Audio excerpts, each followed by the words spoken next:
राम सातपुतेजी,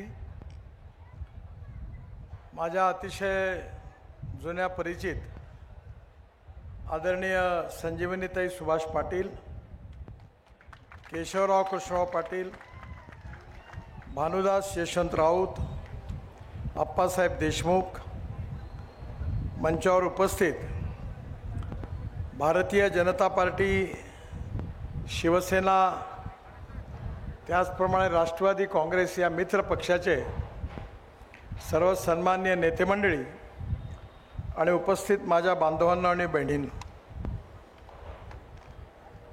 सोलापूर जिल्हा ही संतांची भूमी आहे. या भूमीमध्ये झालेल्या संतांनी आपल्या लोकप्रबोधनाद्वारे या महाराष्ट्राला एक नवीन संस्कार दिलेला आहे. विशेषतः पंढरपूर आपल्या सगळ्यांचं दैवत आहे. विठोबा आणि रुक्माई आपल्या सगळ्यांच्या हृदयामध्ये आहे. संत तुकाराम महाराज, संत ज्ञानेश्वर महाराज यांनी तर आपल्या सगळ्यांचं जीवन बदलवून टाकलेलं आहे.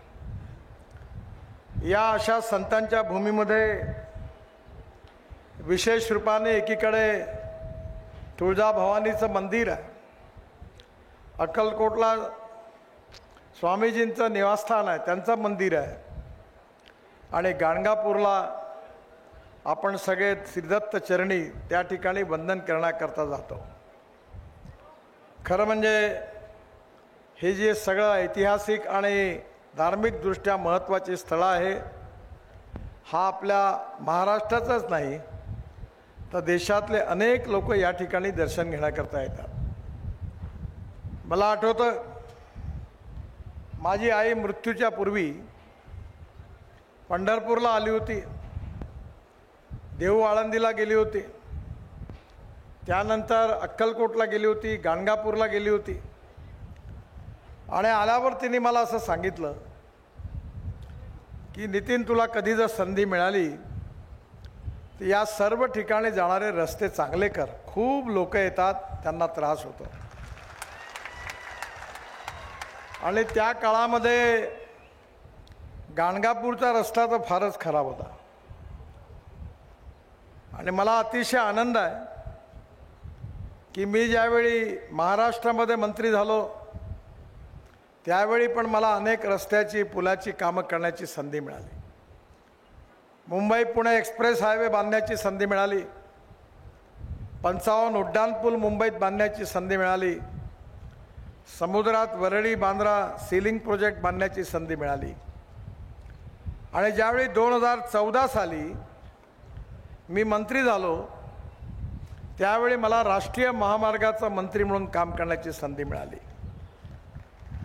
सोलापूर जिल्ह्यामध्ये मी सोलापूरला आलो होतो त्यावेळी 16,000 कोटी रुपयाच्या कामाचं मी घोषणा केली होती. त्यावेळी लोकांना असं वाटलं की एवढे पैसे कुठून येणार आणि काम कसं होणार. पण आज मला सांगताना आनंद होतो आहे की मी जेवढ्या घोषणा केल्या होत्या तेवढी सगळी कामं मी पूर्ण केली.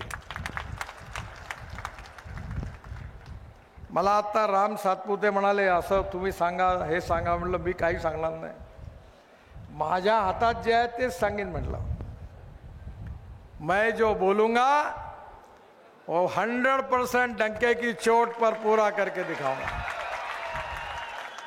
म्हटलं मी खोटं आश्वासन नाही देत.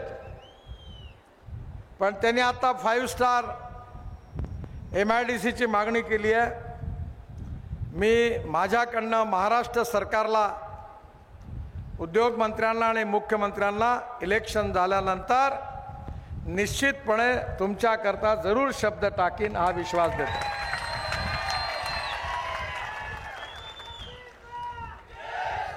आज आपल्या जिल्ह्यामध्ये जो राष्ट्रीय महामार्ग होता तो फक्त 347 किलोमीटर होता, आणि आज 2014च्या नंतर तो 3 पट म्हणजे 987 किलोमीटर नव्याने झाला आहे. आणि केवळ या भागामध्ये आपले रस्तेच नाही झाले, तर मला सांगताना आनंद होतोय की माळशिरस या मतदारसंघामध्ये विशेष रूपाने आपला जो संत ज्ञानेश्वर महाराज पालखी मार्ग आहे, संत तुकाराम महाराज जो पालखी मार्ग आहे, हे दोन्ही पालखी मार्ग या मतदारसंघातून जातात. आणि यामध्ये तुकाराम महाराज पालखी मार्ग जो आहे पाटस ते तोंडले बोंडले याची लांबी 130 किलोमीटर आहे आणि त्याची किंमत 4,516 कोटी रुपये आहे. आणि या महामार्गाचं तीनही पॅकेजचं काम जवळपास पूर्ण होत आलेलं आहे. मला आता सांगितलं की कामात काही तक्रारी आहे, त्याची चौकशी करीन आणि जर ठेकेदाराचं बरोबर काम नसेल तर पूर्ण रोड उखडण्याकरता त्याला भाग पाडेन, हा विश्वास मी आपल्या सगळ्यांना देतो. संत ज्ञानेश्वर महाराज पालखी मार्ग 242 किलोमीटर आहे. त्याची किंमत 7,662 कोटी रुपये आहे. 6 पॅकेजपैकी 5 पूर्ण झालेले आहे आणि 6व्याचं काम जे आहे ते आता जवळपास सुरुवात झालेलं आहे. आपल्या सगळ्यांच्या मागणीनुसार पंढरपूरमध्ये आपण देवळापर्यंत विठोबाच्या मंदिरापर्यंत जायचा रस्ता काही बरोबर नव्हता. त्यावेळी वारकऱ्यांच्या मागणीनुसार पंढरपूर गावातील छत्रपती शिवाजी महाराज चौक ते वाखरी या लांबीचं मी विशेष रूपाने मंदिरापर्यंतचं 150 कोटी रुपयाचं काम मंजूर केलं, तेही आता पूर्णत्वाच्या मार्गावर आहे.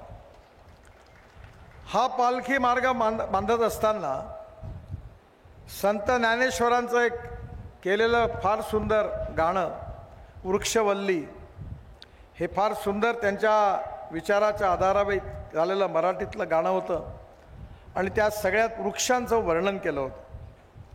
या पालखी मार्गावर माझी इच्छा होती की मोठ्या प्रमाणात आपण झाडं लावली पाहिजे.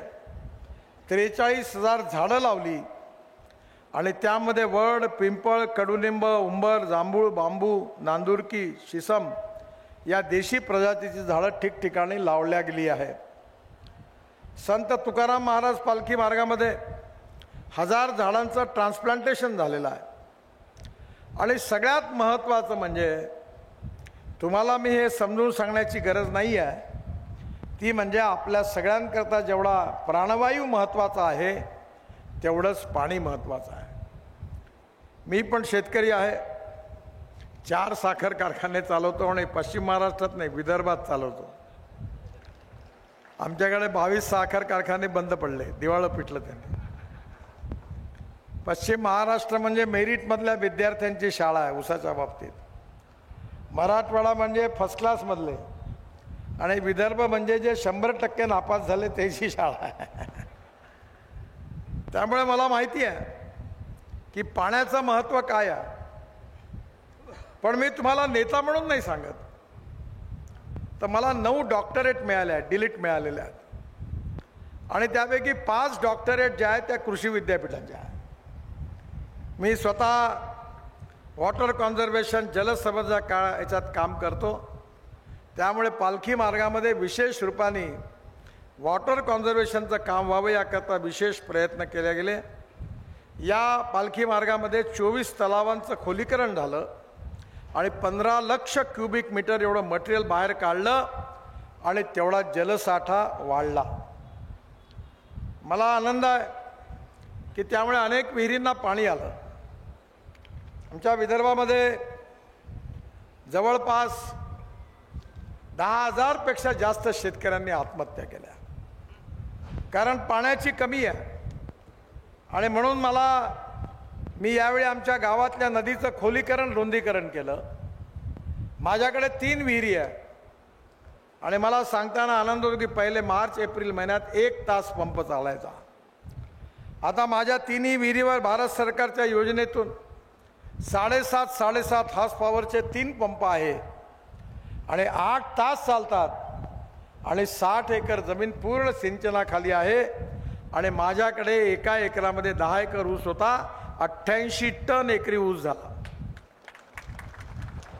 आणि आता 11 क्विंटल एकरी सोयाबीन झाला. आणि आता माझ्याकडे यावर्षी तूर जी आहे ती 6 फूट उंच आहे. कारण मी माझ्या कारखान्याच्या माध्यमातून 1,00,000 टन हे जे आपल्याकडे प्रेस मड निघतं, स्पेंट वॉश निघतं, या सगळ्यापासून ऑर्गॅनिक खत तयार करतो. आणि त्याचबरोबर तिरुपतीमधून दर महिन्याला 4 ट्रक केस विकत घेतो आणि केसापासून ॲम्युनो ॲसिड बनवतो आणि ॲम्युनो ॲसिड बेस मायक्रोन्यूट्रियन्स बनवतो. त्याच्यामुळे त्या प्लांट बूस्टर म्हणून पिकांना खूप फायदा होतो. आणि भारत सरकारने सगळ्यात चांगलं काम केलं, बहुतेक तुमच्याकडे सुरू झालं असेल, की आता नॅनो युरिया आणि नॅनो मिश्र खत आला आहे. आमच्याकडे 4,000 एकरामध्ये आम्ही द्रोणमधून स्प्रेइंग केलं. जर आपण एका एकरामध्ये 4 पोते युरिया आणि 4 पोते मिश्र खत जर वापरत असू, तर आपण जर खत फेकलं तर 75% वाया जातं आणि 25% फक्त पिकांना जातं. पण आपण जर द्रोणमधून नॅनो युरिया आणि नॅनो मिश्र खताचा वापर केला तर 25% फक्त वाया जातं आणि 75% पिकांना जातं. आणि 4 बॉटलमध्ये आपलं काम होतं. 2 बॉटल युरियाच्या, नॅनो युरियाच्या आणि 2 मिश्र खताच्या, म्हणजे एकरी ते 5 ते 6 हजार रुपयाची बचत होते. आणि म्हणून आपल्याला जसं उत्पादन खर्च आपण जेवढा कमी करू तेवढा आपला फायदा वाढणार आहे. मी ट्रान्सपोर्टचा मंत्री आहे आणि म्हणून मी ठरवलं की शेतकऱ्यांना आपण सगळीकडे डिझेलचं ट्रॅक्टर आहे. आपण 22 लाख कोटी रुपये खर्च करतो कारण आपल्याला petrol, diesel, fossil fuel import करावं लागतं. मी ठरवलं 2004 मध्ये की या देशातला शेतकरी केवळ अन्नदाता नाही, या देशातला शेतकरी ऊर्जादाता झाला पाहिजे. या देशातला शेतकरी इंधनदाता झाला पाहिजे. या देशातला शेतकरी हायड्रोजन तयार करणारा झाला पाहिजे. या देशातला शेतकरी हा बिटुमिन, तणसापासून, पराठ्यापासून, तुराट्यापासून, चिपाडापासून, उसाच्या चिपाडापासून आता डांबर तयार करायला सुरुवात झाली. आणि एवढंच नाही तर आपल्या देशामध्ये आता राईस स्ट्रॉ म्हणजे याला तणस म्हणतात, परली, याच्यापासून पानिपतमध्ये हवाई इंधन, बायो ॲव्हिएशन फ्युएल पण सुरू झाली. हे सगळं करण्याची का बरं आवश्यकता आहे? कारण आपल्या देशामध्ये कापूस स्वस्त आहे, कापड महाग आहे, गहू स्वस्त आहे, ब्रेड बिस्किट महाग आहे, डाळिंब स्वस्त आहे, टमाटर स्वस्त आहे, संत्रे स्वस्त आहे, पण ज्यूस महाग आहे. शेतमालावर प्रक्रिया करणारे उद्योग तेवढे नाही आहेत. आपल्याकडे pre cooling plant, cold storage नाही आहेत. आपल्याकडे कलमामध्ये आणि विशेषतः बियाणामध्ये सुधारण्याची आवश्यकता आहे. मी आत्ता येत असताना रामला विचारलं, ॲपल होते पण ॲपल हिंदुस्थानमधले नव्हते, बाहेरच्या देशातून आलेले ॲपल आले होते.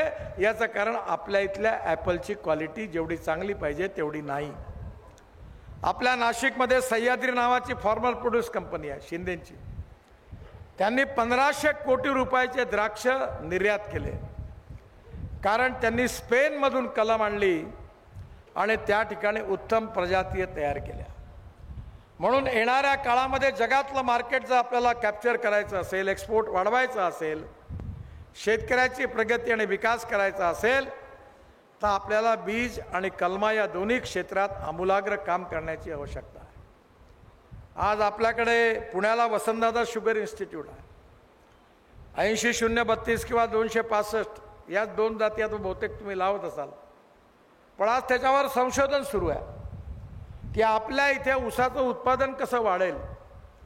आणि मला सांगताना आनंद होतो आहे की आज साखर कारखान्याची स्थिती चांगली नाही आहे. कारण आपल्या देशामध्ये तुम्हाला माहिती असेल, शरद जोशी शेतकरी संघटनेचे नेते होते. ते नेहमी म्हणायचे की आपण आता ग्लोबल इकॉनॉमीमध्ये आहोत. आता शेतमालाचे भाव ठरवणं आपल्या हातामध्ये नाही आहे. मक्याचा भाव अमेरिकेत ठरतो, सोयाबीनचा भाव अर्जेंटिनामध्ये ठरतो, साखरेचा भाव ब्राझीलमध्ये ठरतो आणि डिमांड अँड सप्लाय, मागणी आणि पुरवठा याच्या आधारावर भाव ठरतो. आणि म्हणून या ठिकाणी आज एकीकडे खताच्या किमती वाढल्या, औषधाच्या किमती वाढल्या, मजुरी वाढली, डिझेलच्या किमती वाढल्या. पण त्याचबरोबर त्या प्रमाणामध्ये शेतमालाच्या किमती वाढल्या नाही. आणि म्हणून मी 2004 पासून सातत्याने याचा प्रचार करत होतो की diversification of agriculture towards energy and power sector. आणि आज मला अतिशय आनंद आहे, मीच ट्रान्सपोर्ट मंत्री आहे. आता माझ्याकडे एक टोयॅटो कंपनीची इनोवा गाडी आहे आणि ती गाडी मुंबईला, नागपूरलाही आहे आणि दिल्लीलाही आहे. आणि ती गाडी शेतकऱ्यांनी तयार केलेल्या 100% इथेनॉलवर चालते. आता पेट्रोलची गरज नाही आहे. आणि ती जी गाडी आहे ती 20 तयार करते 60%.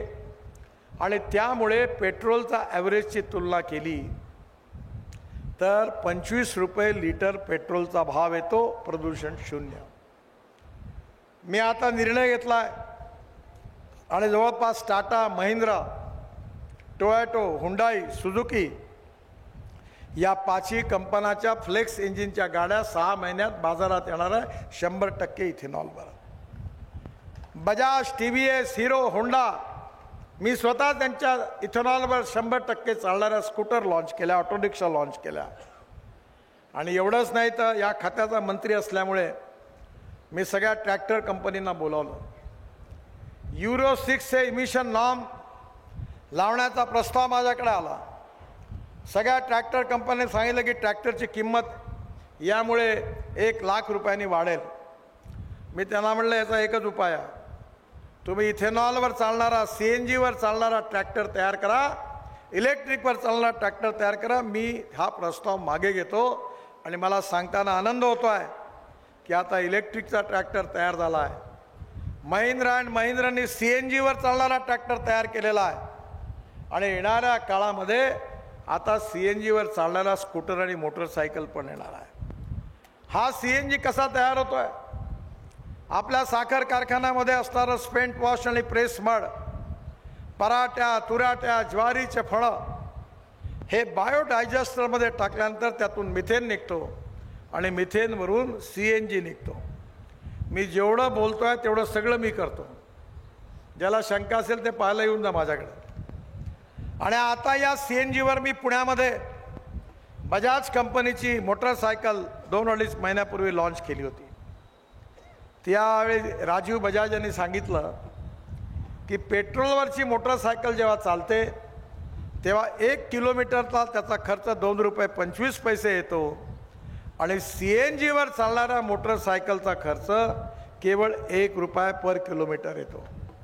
त्यामुळे आता CNGवरच्या गाड्या, इथेनॉलवरच्या गाड्या, CNGचा ट्रक, इथेनॉलचा ट्रॅक्टर आणि इलेक्ट्रिकचा ट्रॅक्टर आल्यानंतर आपल्या शेतकऱ्यांचे 1 लाख ते 1.5 लाख रुपये वर्षाची बचत होईल आणि त्यांचा खर्च कमी होईल.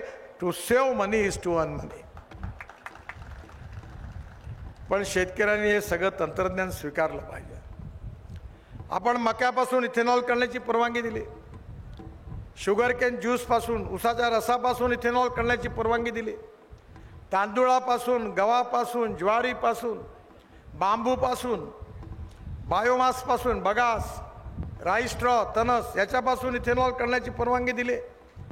आणि भारत सरकारमध्ये मी इंटरेस्ट घेऊन आसाममध्ये नुमालीगडला बांबूपासून पण इथेनॉल सुरू केलं. या देशातला शेतकरी अन्नदाता नाही, ऊर्जादाता झाला पाहिजे. या देशातला शेतकरी केवळ ऊर्जादाता नाही तर इंधनदाता झाला पाहिजे. पेट्रोलच्या ऐवजी इथेनॉलची इकॉनॉमी डेव्हलप झाली पाहिजे. 22 लाख कोटी रुपये आपण पेट्रोल डिझेल करता, इम्पोर्ट करण्याकरता खर्च करतो. यातले 8 ते 10 लाख रुपये जर इथेनॉलची इकॉनॉमी झाली तर हा पैसा तुमच्या घरात येणार आहे. शेतकरी समृद्ध आणि संपन्न होणार आहे. आज साखर कारखान्याचं अर्थशास्त्र असं आहे का 100 रुपयाचा ऊस खरेदी करा आणि त्याबरोबर साखर जी तयार करायची आहे ती 98 रुपयांनी विका. म्हणजे साखर कारखाने बंद होण्याच्या मार्गावर आहेत. पण ते जर वाचले असतील तर भारत सरकारने इथेनॉल आणलं म्हणून आज साखर कारखाने वाचले आणि तुम्हाला ऊसाचे पैसे मिळाले, नाही तर पैसे मिळू शकले नसते. या देशामधला शेतकरी समृद्ध झाला पाहिजे, संपन्न झाला पाहिजे. स्मार्ट शहर नाही, स्मार्ट विलेजेस झाले पाहिजे. गाव गरीब मजदूर शेतकऱ्याचं कल्याण झालं पाहिजे, तरुण मुलाच्या हाताला काम मिळालं पाहिजे, हा कार्यक्रम घेऊन भारत सरकारतर्फे अनेक योजना झाल्या. आणि म्हणून येणाऱ्या काळामध्ये आपल्याला ग्रामीण भागाचं, कृषी क्षेत्राचं, ॲग्रिकल्चर, रुरल, ट्रायबल या क्षेत्राचं भविष्य बदलवायचं आहे. जल, जमीन, जंगल, जानवराच्या आधारित इकॉनॉमी विकसित करायची आहे. मला सांगताना आनंद होतो आहे की आपल्या सरकारने इनिशिएटिव्ह घेतला. 1952 साली गीर जातीची गाय ब्राझीलला गेली होती. ती 60 लिटर दूध देते आणि ज्यावेळी ती 60 लिटरची दूध देते तेव्हा तिच्यापासून एक टोरॅन्डो नावाचा सांड तयार झाला. त्याचं सिमेंस आपण भारतात आणलं आणि इथल्या गाईला दिलं. तुम्हाला माहिती आहे आपल्याकडे टेस्ट ट्यूब बेबी, मुलं बाळं झाले नाही की एम्ब्रिओ ट्रान्सफर करतात. आपण आपलं ते सेंटर्स देशात सुरू झाली. पहिलं सेंटर आम्ही नागपूरला व्हेटरनरी युनिव्हर्सिटीत सुरू केलं. दुसरं सेंटर बारामतीला पवार साहेबांनी सुरू केलं. तिसरं सेंटर सांगलीमध्ये चितळे डेअरीने सुरू केलं आणि तिन्ही प्रकल्पाचं उद्घाटन मीच केलं. आणि हा प्रकल्प असा आहे की 2 लिटरच्या गाईला तिचा गर्भ एम्ब्रिओ ट्रान्सफर करून तिला 60 लिटरच्या गाईपासून झालेल्या सांडाचं सिमेंस देऊन टेक्नॉलॉजी अशी डेव्हलप झाली आहे की आता बेटी बचाव अभियानाची जरूरत नाही. 100% गोरीच होईल, गोरा होणार नाही. आणि एक देशी गाय जर 20-20, 25-25 लिटर देण्याची झाली तर कशा करता शेतकरी आत्महत्या करतील. आम्ही आमच्याकडे मदर डेअरी आणली. आता तुमच्यासारखं नाही आहे आमच्याकडे. तुमच्या एकेका जिल्ह्यामध्ये 70 लाख 80 लाख दूध होतं. आमच्याकडे पूर्ण विदर्भात 50 लाख लिटर दूध द्या 9-10 जिल्ह्यात, कारण आम्ही पुष्कळ मागे आहोत. पण आता मदर डेअरी आणली. मदर डेअरीचा आम्ही प्रकल्प सुरू केला. 450 कोटी रुपयाची इन्व्हेस्टमेंट आणली. आणि आता एम्ब्रिओ ट्रान्सफर देशी, जसं गोट फार्म आहे, पोल्ट्री फार्म आहे, तसा आता काऊ फार्म सुरू करा. 20-20 लिटर देणारा गाई तयार करा. भारत सरकारच्या योजनेमध्ये तुम्ही जर या गायी विकल्या तर तुम्हाला भरपूर पैसा मिळाल्याशिवाय राहणार नाही. येणाऱ्या काळामध्ये आपण फिशिंगमध्ये, मत्स्य व्यवसायामध्ये चांगलं काम सुरू केलं. आमच्याकडे प्रॉन्स होतात. तलावामध्ये प्रॉन्स सुरू झालं. खाऱ्या पाण्यातला प्रॉन्स, गोड पाण्यातला प्रॉन्स. आपल्या शेतीचे पूरक धंदे आपल्याला वाढवण्याची गरज आहे. आणि म्हणून भारत सरकारतर्फे आपण सातत्याने प्रयत्न करतो आहे की कशा प्रकारे शेतकऱ्याचं उत्पन्न वाढेल, तरुण मुलाच्या हाताला काम कसं मिळेल, गावं समृद्ध संपन्न कसे होतील, या दृष्टीने आपण काम केलं. 1947 साली आपल्या देशाला स्वातंत्र्य मिळालं. 75 वर्ष झाले. आणि या 75 वर्षामध्ये 60 वर्ष राज्य करण्याची संधी काँग्रेसला मिळाली. आणि या 60 वर्षामध्ये काय झालं? काँग्रेसने गरिबी हटावचा नारा दिला. कोणाची गरिबी हटली? आदिवासींची गरिबी हटली, दलितांची गरिबी हटली, शेतकऱ्याची गरिबी हटली, शेतमजुराची हटली, मुसलमानाची हटली. कोणाची गरिबी हटली? फक्त काँग्रेस पार्टीच्या नेत्यांची, कार्यकर्त्यांची, चेले चपाट्यांची आणि चमच्यांची मात्र गरिबी हटली. खास लोकांना मेडिकल कॉलेज, बाकीच्यांना इंजिनिअरिंग कॉलेज, उरल्या लोकांना BEd कॉलेज, बाकीच्यांना DEd कॉलेज. ज्याला काहीच मिळालं नाही त्याला प्राथमिक शाळा. शिक्षकाचा अर्धा पगार तुम्ही, अर्धा पगार आम्ही, आणि गावोगावी काँग्रेसवाल्याची रोजगार हमी. आणि पुन्हा तुमच्याकडे आलं का तमाशातलं चोनकं जसं डायलॉग मारते तसं बाबासाहेब आंबेडकर, महात्मा फुले, शाहू महाराजांच्या महाराष्ट्रामध्ये एक पाव डटाव, गरिबी हटाव, हो गया विकास. 47 साली चुकीचे धोरण स्वीकार. मी पंडित जवाहरलाल नेहरूंवर टीका नाही करत. त्यांना रशियाचा प्रभाव होता. सगळं सरकारने सुरू केलं. मी अध्यक्ष आहे एका कमिटीचा. सगळे धंदे बंद झाले. एअर इंडियाला 70,000 कोटी रुपयाचा घाटा. एक कोलारला सोन्याची खाण होती तेही घाट्यात, स्टील इंडस्ट्री घाट्यात, पॉवर प्रोजेक्ट घाट्यात, सगळं घाट्यात. ज्याचा राजा भिपारी त्याची जनता भिकारी, पुरा सत्यानाश झाला. गावात जायला रोड नाही झाले, प्यायला पाण्याच्या योजना नाही झाल्या, धरणं नाही बांधल्या गेली. मी जेव्हा महाराष्ट्रात मंत्री होतो त्यानंतर अटल बिहारी वाजपेयी देशाचे प्रधानमंत्री झाले आणि त्यांनी मला दिल्लीला बोलवलं आणि मला सांगितलं की हिंदुस्थानमधल्या प्रत्येक गावाला जोडण्याकरता तू योजना तयार कर. त्यावेळी मी 3 महिन्यामध्ये एक योजना तयार केली, वाजपेयी साहेबांना दिली. 1 महिन्यात त्या योजनेची घोषणा अब्दुल कलाम साहेबांनी राष्ट्रपती म्हणून केली. ती आजही भारत सरकारची फ्लॅगशिप योजना आहे. त्या योजनेचं नाव आहे प्रधानमंत्री ग्राम सडक योजना. तुमच्या अनेक गावात जे रस्ते झाले ते या योजनेतून झाले. खरं म्हणजे त्या काळामध्ये गावात शाळा नव्हत्या, शाळेची बिल्डिंग होती तर शिक्षक नव्हते, शिक्षक होते तर बिल्डिंग नव्हती, दोन्ही होते तर विद्यार्थी नव्हते, तिन्ही होते तर शिक्षण नव्हतं. दवाखान्याची हालत अशी होती की डॉक्टर होते तर नर्स नव्हती, नर्स होते तर डॉक्टर नव्हती, दोन्ही होतं तर दवाई नव्हती. तीन असेल तर कोण मरायला जाईल अशी दवाखान्याची हालत होती. त्यामुळे मोठ्या प्रमाणावर 30% जास्त लोकसंख्या मुंबई, दिल्ली, कलकत्ता, चेन्नई, बेंगलोरकडे गेली. खुशीने गेली नाही, मजबुरीने गेली, कारण चुकीच्या आर्थिक धोरणाचे ते परिणाम होते. आणि म्हणून येणाऱ्या काळामध्ये आपल्याला गावं समृद्ध संपन्न करायचे. मी भारत सरकारचा जलसंवर्धन खात्याचा मंत्री होतो. मी 6000 कोटी रुपये बळीराजा योजनेत महाराष्ट्राला दिले. 6000 कोटी रुपये प्रधानमंत्री सिंचाई योजनेमध्ये दिले. आणि परवा मी धाराशिववरून विमानाने डायरेक्ट सांगली जिल्ह्यात चाललो होतो. बऱ्याच वेळा मी हेलिकॉप्टरवरून बघितलं. मी टेंभू योजना, म्हैसाळ योजनेला पैसे दिले होते आणि मला मनातून आनंद झाला की सांगोल्यापासून सांगलीपर्यंत मला हिरवं हिरवं दिसलं. सगळ्या सातारा, सांगली जिल्ह्याच्या, सोलापूर जिल्ह्याच्या दुष्काळी भागात पाणी पोहोचलं आणि त्याचे परिणाम दिसायला लागले. मला मनापासून आनंद झाला की ज्यावेळी मी मंत्री होतो महाराष्ट्रात तेव्हा म्हैसाळ आणि टेंभूला मंजुरी मिळाली होती, पण काँग्रेसवाल्यांनी तसंच अर्धवट काम टाकलं होतं. जेव्हा मी केंद्रात मंत्री झालो तेव्हा ते पैसे दिले आणि त्यातून ती योजना पूर्ण झाली. सिंचनाला प्राधान्य मिळालं आणि केवळ काँग्रेसवाले येऊन खोटा प्रचार करतात. तुमच्याकडे येऊन सांगतात की भारतीय जनता पार्टीचे 400 खासदार निवडून आले तर बाबासाहेबांचं संविधान बदलणार आहे. बाबासाहेबांचं संविधान आम्ही बदलणार नाही, कोणाला बदलवू देणार नाही आणि कोणाला बदलवण्याची हिम्मत नाही. मी कायद्याचा विद्यार्थी आहे आणि म्हणून तुम्हाला सांगतो की आज लॉच्या फायनलला संविधानाचा पेपर आहे. संविधान 4 पार्टमध्ये आहे. संविधानाचे मूलभूत तत्व पहिल्या पार्टमध्ये आहे.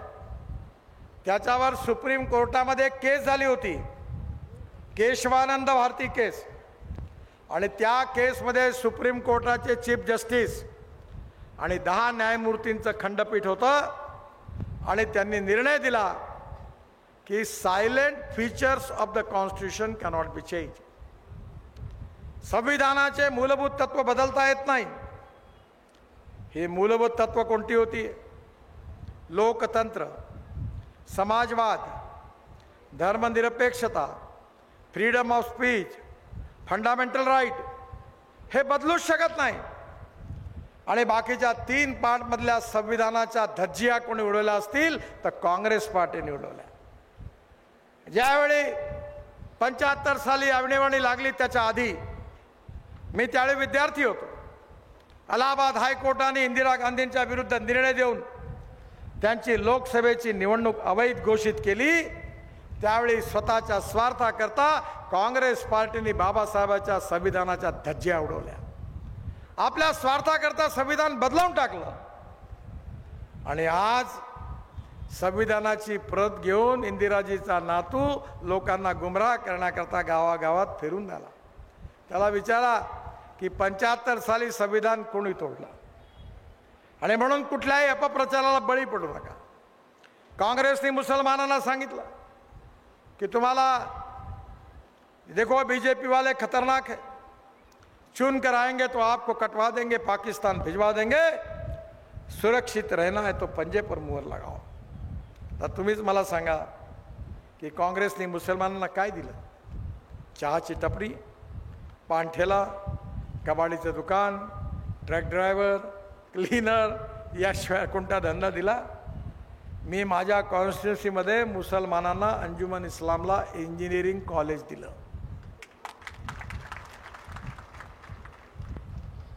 आम्ही कधी जात पंथ धर्म भाषेच्या आधारावर काम नाही केलं. मला तुम्ही सांगा, 67 योजना भारत सरकारच्या. उज्ज्वला योजनामध्ये गॅस सिलेंडरने शेगड्या दिल्या. आयुष्य योजनेमध्ये वैद्यकीय सुविधा 5 लाखापर्यंतच्या सगळ्या गरीब माणसाला मिळाल्या. लाडकी बहीण योजनेमध्ये आपल्या सगळ्या बहिणींना दर महिन्याला पैसे मिळतात. खाली लिहिलंय का की दलित आणि मुसलमानांनी अर्ज करता कामा नये, असं कुठे लिहिलंय? नाही. सगळ्यांना अर्ज करता येतो आणि सगळ्यांना योजनेचा फायदा मिळतो. याचं कारण आमचं तत्व आहे सबका साथ, सबका प्रयास, सबका विश्वास और सबका विकास. जात पंथ धर्म भाषा याच्या आधारावर मी काम नाही केलं. आपण कधी छत्रपती शिवाजी महाराजांची जात बघतो का? आपण बाबासाहेब आंबेडकर, महात्मा ज्योतिबा फुले, राजर्षी शाहू महाराजांची जात बघतो का? आपण ज्ञानेश्वर महाराज, तुकाराम महाराज, एकनाथ महाराज, तुकडोजी महाराज, गाडगे महाराज यांची जात बघतो का? नाही. माणूस हा जातीनी नाही, माणूस हा गुणांनी मोठा आहे. या समाजातली छुवाछूत, अस्पृश्यता, जातीयता समूळ नष्ट करून हा समाज सामाजिक समता आणि आर्थिक समतेच्या आधारावर, मानवतेच्या आधारावर उभा राहिला पाहिजे. हाच आमचा विचार आहे. हे राष्ट्र सुखी, समृद्ध, संपन्न, शक्तिशाली झालं पाहिजे. आत्मनिर्भर भारत झाला पाहिजे. $5 ट्रिलियन इकॉनॉमी झाली पाहिजे. गाव गरीब मजदूर शेतकऱ्याचं कल्याण झालं पाहिजे. हम 2 4 रहे न रहे तेरा वैभव अमर रहे मा, हा आमचा संस्कार आणि विचार आहे. आणि म्हणून केवळ काँग्रेस जे 60 वर्षात नाही करू शकली ते आम्ही 10 वर्षात केलं. मला सांगा ना तुम्ही, 2014च्या आधी काय कमी मंत्री झाले का तुमच्या केंद्रामध्ये? मोठे मोठे मंत्री झाले, पण झालं का काम? मी तर तुमच्या गावचंही नाही, जातपात तर मानत नाही. मी लोकसभेत निवडून आलो, माझ्याकडे नाही जातीचे सिस्टम ठेवून कोणी. मी सांगितलं जो करेगा जात की बात उसको मारूंगा लात. सगळ्यांचं काम करेन. पूरा नागपुर मेरा परिवार है, मैं नागपुर का हूं और जनता मेरा परिवार है, मैं नागपुर का हूं. मी नाही पळत आहे. आणि हेही सांगितलं कि जो वोट देगा उसका भी काम करूंगा, जो नहीं देगा उसका भी करूंगा. आणि म्हणून येणाऱ्या काळामध्ये आपल्याला आपलं भविष्य घडवायचं आहे. महाराष्ट्राचं भविष्य घडवायचं आहे. या देशाचं भविष्य घडवायचं आहे. मी गमतीने अनेक लोकांना प्रश्न विचारतो की तुम्हाला हॉटेलमध्ये जायचं असतं तेव्हा तुम्ही विचारता का कोण्या जातीचा? तुमच्या जिभेला जे चांगलं लागते तिथंच जाऊन घुसताना. मग तुमचं हार्टचं ऑपरेशन करायचं तर विचारता का आपला जातवाला याच्याकडे करून घ्या? नाही नाही, चांगला डॉक्टर पाहिजे. मग तुम्हाला ऑपरेशन करता चांगला डॉक्टर पाहिजे, खायला चांगलं रेस्टॉरंट पाहिजे. मग निवडणुकीच्या काळातच कोण जात तुम्हाला आठवत आहे?